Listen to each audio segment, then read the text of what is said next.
Okay, this time we're going to talk about the scalenes in here, and there's 3 of them. They attach to your first, 2 of them attach to your first rib and 1 of them attaches to your second rib.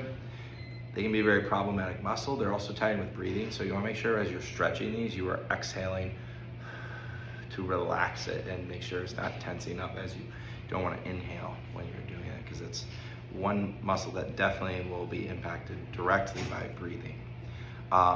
So that muscle attaches down to those ribs, which also has fascial connections around into the collarbone and to your shoulder blade, and it can mess up a lot of things with your whole shoulder girdle. So we want to make sure that we're releasing that and freeing those things up.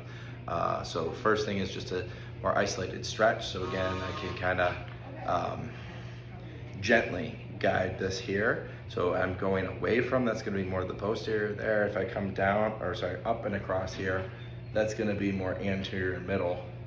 So I can kind of pull, I guess, my hands here towards to shorten it, and then gently guide my head away from against the resistance, so I'm getting an eccentric release, kind of prying that away to open that up, okay? So I'm gonna take that to the next level in 2 ways. I'm gonna have my hand more stable, and I can kind of work that, leverage that with the leverage and feedback from the wall. And then I'm gonna try it with an actual slide to have some support while I pull the arm back as if to throw a ball, and that's where I wanna really open that up at that point to wind up, to throw that. So here we go.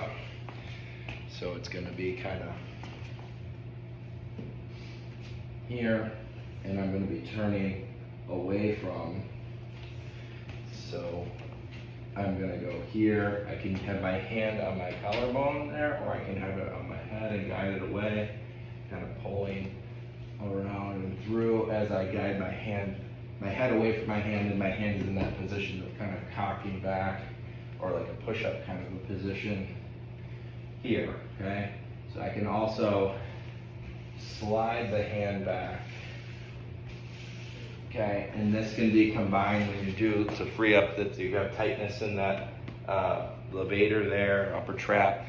You can do some of these with pulling yourself away from the wall and kind of loosen up in a more perpendicular to gravity position to loosen that up, not up here, because that is where that's going to get tighter up here. Be more here, perpendicular, kind of leaning over to loosen up in there.